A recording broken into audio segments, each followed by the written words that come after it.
You know, there's nothing quite like the bond between grandparents and grandchildren. It's a special kind of love, full of laughter, shared stories, and maybe even a few secret handshakes. But have you ever noticed the way your grandkids sometimes give you a funny look when you do or say certain things? Maybe it's when you pull out your checkbook to pay for something instead of tapping your phone, or when you insist on calling instead of texting.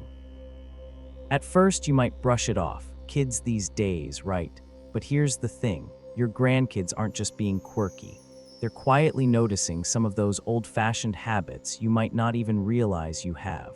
And while there's absolutely nothing wrong with being set in your ways, understanding what they're secretly judging you for can actually help you connect with them even better. So today, let's talk about 5 of those little habits that might be making your grandkids raise an eyebrow. Not because you need to change who you are, but because a little awareness can go a long way in bridging that generational gap. After all, who doesn't want to stay sharp, relatable, and maybe even a little bit cool in their grandkids' eyes? Now let's start with the first habit, resisting technology a little too much. Look, we get it, technology moves fast. One day you're using a flip phone and the next, kids are paying for things with their watches. It can feel overwhelming, even unnecessary. But here's the truth, to your grandkids, technology isn't just a tool, it's how they live. When you refuse to even try texting or video calls, they might see it as you not making an effort to meet them where they are. Now that doesn't mean you have to become a tech wizard overnight, but small steps, those matter. Maybe ask your grandchild to show you how to send a funny meme or set up a video call. Not only will it make their day to teach you something, but it'll also show them you're willing to step into their world, even just a little. Next up, telling the same stories over and over. Now before you protest, yes, your stories are priceless. They're full of history, life lessons, and maybe even a few tall tales. But here's the thing kids notice. When you repeat the same stories every time they see you, it can feel like you're not really present in the moment with them. They might start tuning out, thinking, oh, here comes the one about grandpa's fishing trip again. But don't worry, this doesn't mean you should stop sharing your memories. Instead, try mixing it up. Ask them questions about their lives, their interests.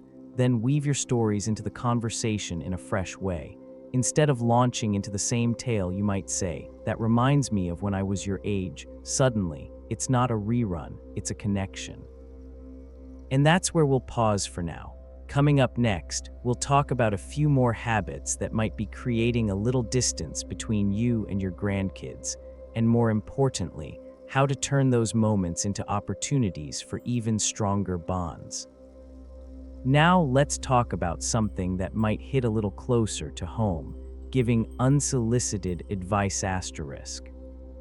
You've lived a long, full life. You've seen things, learned lessons, and made mistakes. And naturally, you want to pass that wisdom on to your grandkids. But here's the tricky part. While your advice comes from love, younger generations often see it as criticism. They might think, here we go again. Grandma doesn't think I can figure things out on my own.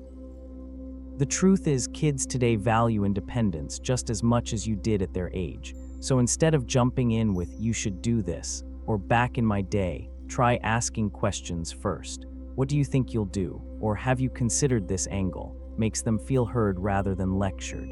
And when they do ask for your advice, that's your moment to shine. Next up, being overly skeptical about modern trends. Whether it's fashion, music, or slang, it's easy to wrinkle your nose and say, in my day, we didn't dress like that. But to your grandkids, those little comments can feel like rejection, like you're dismissing what matters to them. Here's a better approach, curiosity. Instead of that music just sounds like noise, try what do you like about this song? You might not become a fan of TikTok dances or ripped jeans, but showing interest tells them you respect their world. And who knows, you might even find common ground, like realizing their new slang isn't so different from the jive talk of your youth. Now let's tackle a habit that's harder to notice in ourselves, assuming they don't want to spend time with you. It's easy to think they're always on their phones, they'd rather be with friends. But often, grandkids pull away simply because they don't know how to connect with you. The solution: meet them halfway.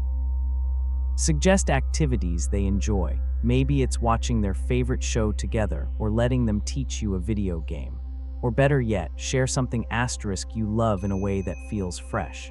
Instead of "let's look at my old photo albums," try asterisk, "want to see pictures of me at your age? I'll bet you can't guess which one was my rebellious phase." Suddenly, history feels lively, not dusty. And that brings us to the final habit we'll cover next time, one that might surprise you. Because sometimes, the thing your grandkids notice most isn't what you asterisk do, but what you asterisk don't do. But we'll save that for the final part. For now, think about how small shifts in these habits could open up new ways to bond. After all, the goal isn't to change who you are, just to share your wonderful self in ways they'll appreciate even more. Now let's talk about the last habit, and honestly, it might be the most important one. It's this: not embracing the fact that they want to love you just as you are. Here's the beautiful truth your grandkids might not say out loud. They don't actually want you to be cool. They don't need you to master every app or start dressing like a teenager. What they want is to feel like you genuinely see them, and that you're open to letting them see you, quirks and all. So when you catch yourself worrying, "Do they think I'm out of touch?" Pause. The habits we've talked about aren't flaws, they're just little blind spots where generations bump into each other. And the magic happens when you lean into the connection instead of the gap. For example, instead of stressing over technology, laugh together when you accidentally send a text in all caps. When they tease you about saying icebox instead of fridge, lean into it, make it your inside joke. Let them catch you trying something new, even if you fumble. That's how they learn it's okay to take risks at any age. Because here's the secret: your grandkids aren't judging you nearly as harshly as you might fear. Those sideways glances, often they're just trying to figure out how to reach you. And when you meet them with openness, not perfection, that's when the real bonding begins. So let's wrap this up with the big picture. Those 5 habits, they're not a checklist of fix yourself.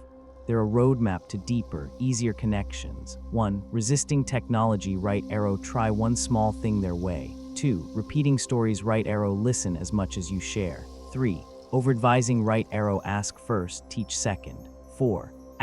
Dismissing trends, stay curious, not critical. 5. Assuming distance, show up as yourself and invite them in. And remember, you're already someone they adore. Everything else is just polish on a treasure they've already found. So the next time you're with your grandkids, don't stress over habits, just enjoy them. Tell that story again if you want to, but maybe watch their eyes this time and see when they lean in. Try that silly dance trend with them, even if your knees protest. Text them a heart emoji, even if you still call it the little picture. Because generations change, but love, that's timeless. Now we'd love to hear from you, What's one thing your grandkids have taught you? Drop a comment below and share your story. And if this resonated with you, hit that like button and subscribe for more conversations like this.